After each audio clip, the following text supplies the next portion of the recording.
don't think I've actually done a DivineZ Dark States deck profile, or at least I don't think I've covered one in my most recent memory. I didn't want to do what was the thing called? I didn't want to do Astroea, it's members only, so channel membership link description. But there's something I had to make free to make a public statement, camouflaged in complete anger. Hey, what's going on, guys? I'm DZBT04 here. Today I am back to cover Almajestar Astroea equals Unica in DivineZ. Now, I think it's pretty much been settled through a very large physical beating that I know how to play this deck, and that you guys should stop listening to random people who tweet random lists and believe they work, because surprise, they don't. Especially when your idea is to hinge, limp, and beg that you can casually draw your powerful generics, which, as we all know, just don't work. I'm of course referring to this girl, which is Bifrons. Bifrons is the latest triple rare that Dark States got. It is a decent generic, but it's actually meant for Almajestars if you've read the entire card. Not only that though, they've received other good support, like Griffins here, and they also received other cards like, you know, they have their order packages now. We also have Plutonic Investigator, who's a tournament promo. I went out my way to get this, it was not easy. But the main point is that Almajestar is actually a deck that you don't really hear about, besides that one win at the VGCS. And I felt that was big enough of a reason for me to actually go back and do this list, because very personally, I do enjoy Almajestar. I did an entire list for Majesty, Lord Blaster, DivineZ, but it doesn't make sense if I just never cover the stronger MLB clone, because this deck is a better MLB, and thanks to its new support, we now know for a fact that it still is. It still maintains a very large basis. Every weakness I pointed out in my Majesty Lord Blaster DivineZ video, link in the description, are all issues that Almajestar have completely solved by virtue of, you know, their cards just being better. So now that I've gone through the premise in full, and I think we've kind of beaten this to a pulp, we can now go through this very quickly, because it's a deck that's still very familiar. So I will link the previous Almajestar video in the description. But generally speaking, I don't think you have a problem understanding it. This is a very straightforward deck. I think even a monkey can play it. But yeah, I brought my other devices here just so I could search up the effects in English in case any of the names change. Because Almajestar is another one of those decks where quite a lot of the names change over time, and it's honestly kind of weird. Our right line, we still have Pipis equals Moche, so that's pretty nice and all that. Obviously, we also need our Energy Crest, but I didn't bring it to this table, but you need to play your Energy Crest, you obviously know. If you want to learn more about energy, check the link in the description for my DivineZ Explained video. Energy is a resource you actually do use in this deck, so you might want to pay attention. The first one is Schwartz equals Spada. Is it Spada? Yes, that's correct. So when rolled upon by an Almajestar, Tyrann equals Dyna, you can soul charge 2, and if you soul charge a critical trigger, you can draw 1. Again, it's the same skill from BTO9. These cards are officially 1 year old as of the point of recording this video, so wow, a year has passed. Second skill is really good for dolls. Basically, you can bind the trigger from your soul if your opponent is great trigger creator, and then this unit gains 10,000 power. Although you don't really use this skill in this deck, but it's good to know that you have the option. Then we have Tyrann equals Dyna, and the effect is that when rolled upon by a unit with Astroea. If rolled upon by an Astroea in its name, you can choose one of her, and then Spirit Call. Look at that, it's a free +2. You get a good 18k column. Both of them have pretty solid rearguards effects, if you ask me. And again, if your Vanguard's Almajestar, from the rearguard circle, you can count +1, and then you can choose 2 trigger units from your drop, move it to the soul, and it gains 5. This is an emergency effect because Almajestars of a deck have widely evolved so that you have much better use of your resources. But in the event that you don't really have much cards to play with, this is a good way to ensure you can still build up for at least one turn of your critical triggers and triggers to use. Again, this right line is still extremely powerful. Although I understand why some people don't like this right line, which is kind of weird. But I'm personally a very great fan of this deck, because that right line alone generates you +2, and it gives you a grade 2 and a grade 1 for free. Like, most right lines don't give you this kind of advantage. And then of course you have the grade 3, which is Almajestar Astroea equals Unica. When a trigger unit is soul blasted for the cost of this unit's abilities, choose one of your units and it gains 5. It's pocket soul saver. When this unit attacks, soul blast 3, bind all critical triggers involved for this cost, and perform all of the following effects numbered to the critical triggers in your bind zone. 1 or more, choose from opponent's graveyard to retire it. 2 or more, gets a crit. 3 or more, gets a drive. Again, it's just Majesty Lord Blaster. I'm not going to explain this much anymore. Moving on to our grade 3s. Our grade 3s, we obviously play a copy of Astroea equals Unica in the main deck. Although we do, in the right deck, sorry. And then we still play more. We play 2 more. The main deck, you'll see why. We play 4 copies of this one. This is Zeno Almajestar. Astroea equals Bico Masques. Then we also play 2 copies of the Mask of Hidogrim. So, yeah, pretty basic stuff. You already know why we play this. It's the boss monster. But as you also know, for mass units, you need to destroy copies of your older self from the soul drop, etc., etc. We will get into this, how it's used, but 3 copies is just nice. I've seen a lot of lists online on Twitter that play 4. I think this is absolutely incorrect because you do not, in any circumstance, have the space to play 3 copies of grade 3 vanillas. Like, if you do, you're probably just spending your time playing against Vargula opponents. Like, you need to ensure you can survive stuff like Zorga Nadir, who will cough up critical triggers like it's no issue, right? So you're gonna need shield value, you need hand, and your hand should not be all shieldless cards. Like, if you want to play shieldless cards, play Bastion. Seriously, just play Bastion. It's a good deck. Why we need to play a copy of 3 versions of Astroea equals Unica is because Astroea equals Bico Masques will be using it. This card can only be written from a grade 3 if Astroea in its card name. I mean, you knew that already. You can remove a card of Astroea in its different card name from this unit from your hand, soul or drop. Choose one of your opponent's graveyard as retire it, it gets +1 drive. Now, the reason why Astroea equals Bico Masques was considered the weakest mask unit is because its strongest effect is actually the removal effect. And you only can use it equal to the number of original copies you remove. Now, this issue, I'm proud to present, has been solved. And that's mainly by Bifrons. But you should not, again, you should not be limping on this card. This should not be a 1 card out. You should still be able to play the deck without hinging on 1 card to save your entire strategy. That being said, though, it's worth noting that this skill is now a lot more affordable because of Bifrons. So it's something you should know. When this unit attacks, you can Calm Blast 1 and Soul Blast 3, bind all critical triggers involved for this cost. Choose one of your graveyards and stand it. This unit and that unit gain 5,000 power for up to the end of turn for every 2 critical triggers in the bind zone. Ideally, you gather a total of 4 critical triggers, and as such, you can gain 10,000 power as a Vanguard and 10,000 power to the rearguard, which generally can spell the end of the game, especially when you Persona right. But how do you Persona right? That is the skill of the Mask of Hidogrim. It's a grade 3 order. If you play it, you play the top 5 cards of your deck, choose up to 1 card with Mask or Dragon Tree in its card name, and then add it to their hand. Yeah, it's just like that. And from the drop zone, it's the second ability that, you can just move this to the soul, and you can superior write a card that you can write that is a mask unit from your hand, and if your opponent's grade 3 or greater, it counts as a Persona right. So yeah, you already know this by now. I don't really think I need to explain in great detail, but yeah, just in case you don't know, welcome. I'll just let you know what it does. Moving on to our grade 2s. Our grade 2s are where it starts to get interesting. In fact, most of the lower grades of these decks are very interesting. Copy of Tyrann equals Diana. And then we also play 4 copies of this guy. This is Chimera. Pretty good card. I'll get into that in a bit. We also play 4 copies of Skullcamera. And then we still play 4 copies of Kid's Peak. So you should recognize most of these guys actually, because they're all returning cast members. So for Kid's Peak, if you have a Vanguard with Almajestar and 2 or more cards in the bind zone. So if you have a critical trigger in your bind zone, it just gains 5,000 power and 5,000 shield on your turn and your opponent's turn. So if you achieve this early on, it's a 15k attacker and a 10k shield. Good, we need shield. Second effect is that when placed on Rearguard Circle, if you Vanguard Almajestar and its card name, choose up to 2 triggers from your drop and move it to your soul. Again, it's very simple. It's very similar to Tyrann equals Diana, but the main thing you need to know is that this costs Counterblast. You can see that it's Counterblast, right? It's pretty expensive. This guy's free, so yeah.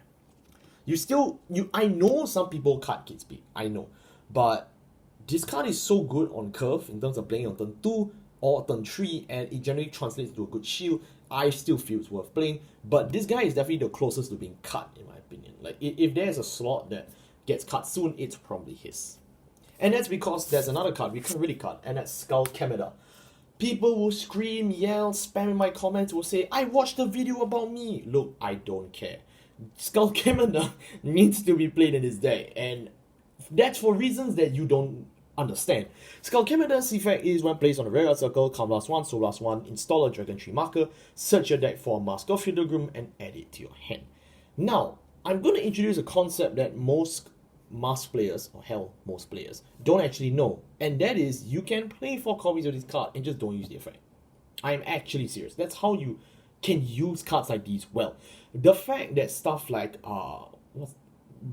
like this guy's Skullcamera, or if you play, for example, the Brownie Gate version, which is oh my goodness, I just played this in WGP. What was the name?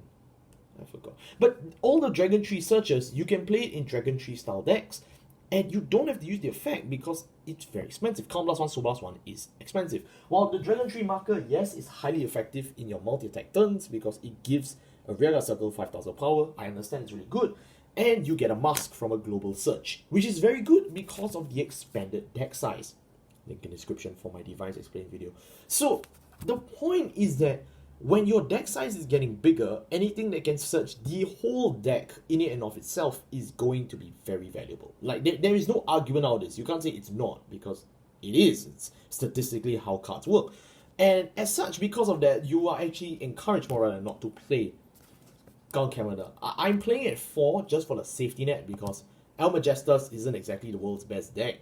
Surprise. So because of that, I do want to make sure I actually have options out to be able to still search the Mask of Hidogrim so I can at least play my basic game. Worst come to worst, it's discard to Ride Fodder. Middle case scenario, 10k early aggression. Best case scenario, you use the whole skill.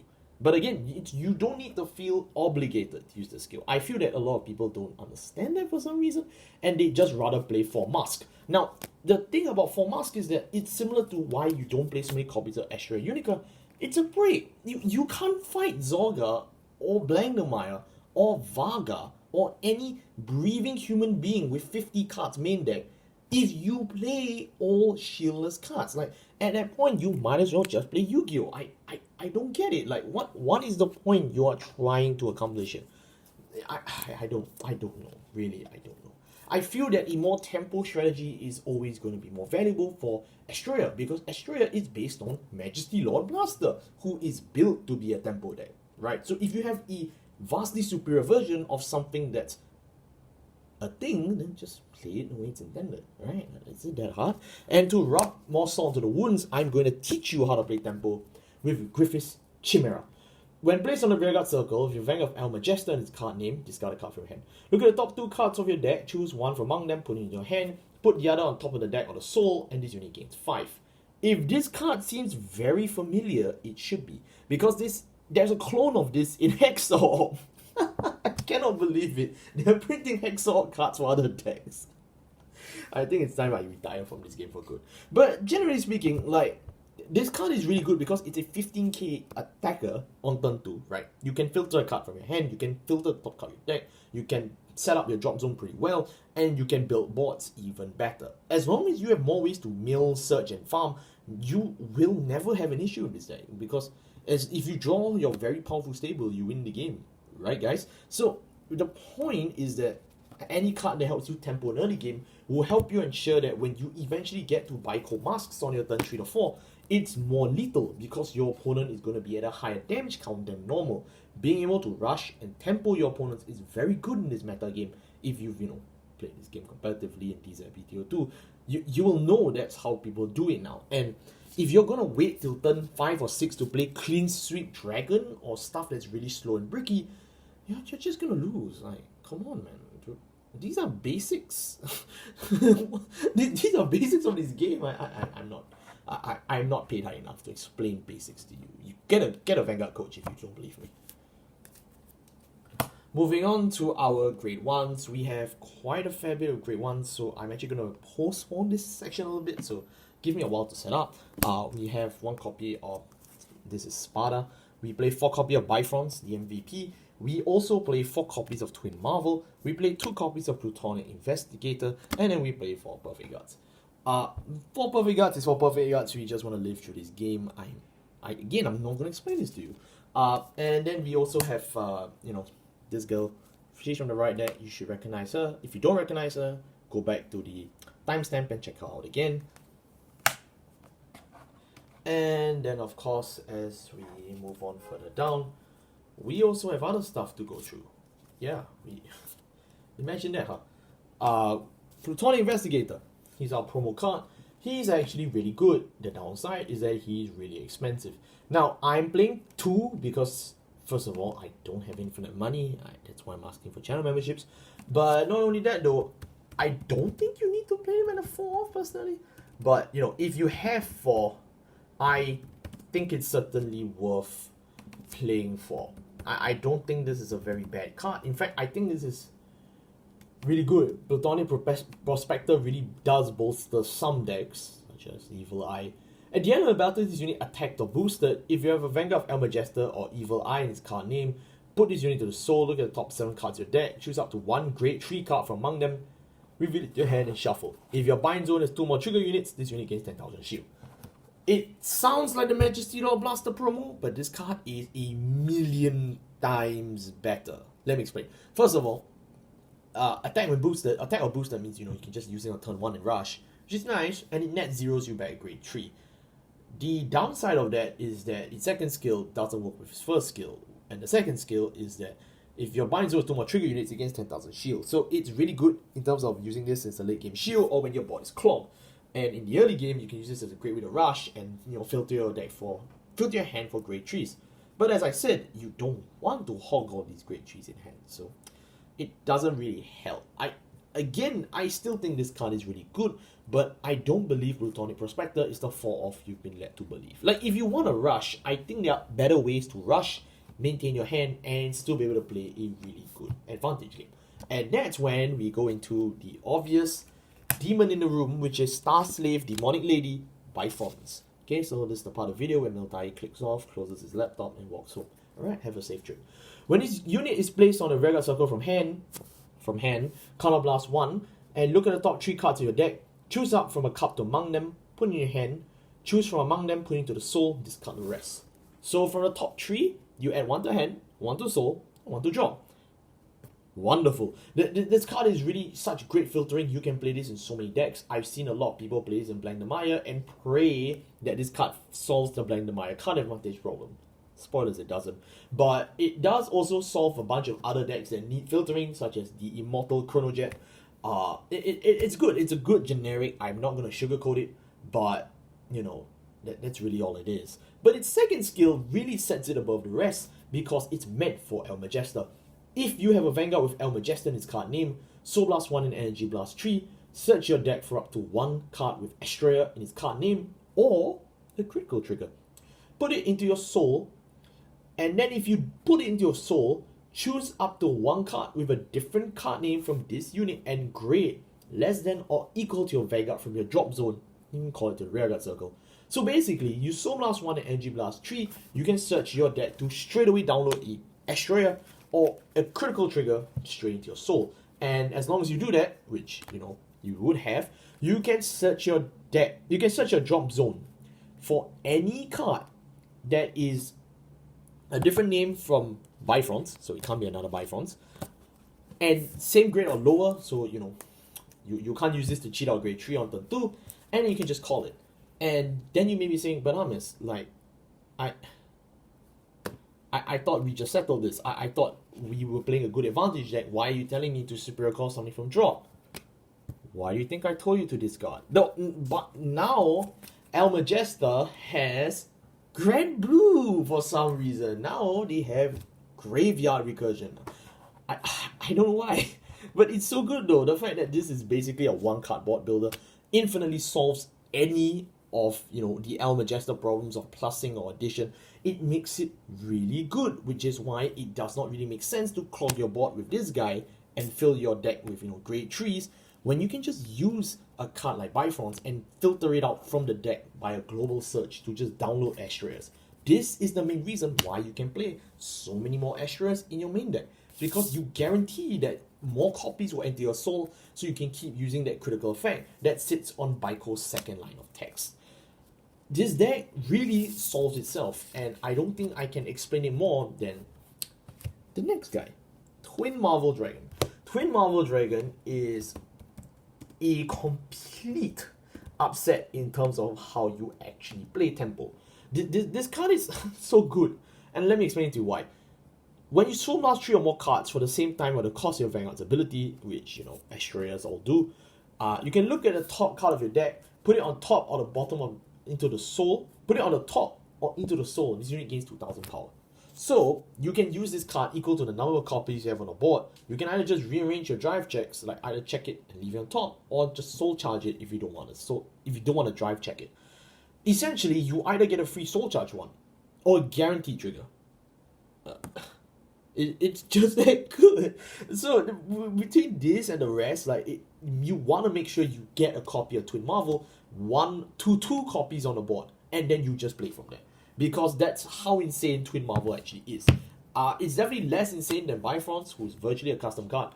But Twin Marvel with Bifronts together solves this entire deck in terms of its bridging from early game to late game. And you don't need to worry about early aggression, because even if you lose a copy of Twin Marvel, you can just use Bifronts and bring it back. It's just that simple. And moving on to our grade zeros. We obviously play Pipis equals Molche. It's a grade 0 from the right deck, so yep, I think we all recognize them by now. We also play the Overtrigger. Has to be the Darkseid's Overtrigger, We play 8 criticals. Sadly, as I've mentioned in previous Astroea videos, you have to play the effect crit so that it can move itself into the soul. We play 3 effect draw, cause this card still needs card draw. This deck still needs card draw. And then 4 normal heals is fine. And that actually sums up my deck profile for Astroea equals Unica in DivineZ.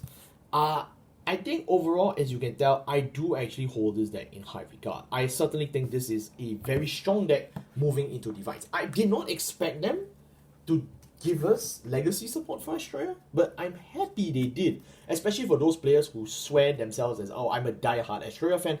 This is a set you want to pick up, because this completely changes the way the deck plays. You don't even need to talk about Plutonic Prospector. Bifronts and Chimera alone are huge buffs to this deck. It's insane. And it's funny because Astroea got their same card revealed as Blaster Blade the Vanguard in the same stream. How does one guy get completely neutered and castrated and dead, and this deck gets +6? I don't get it. Really, I don't.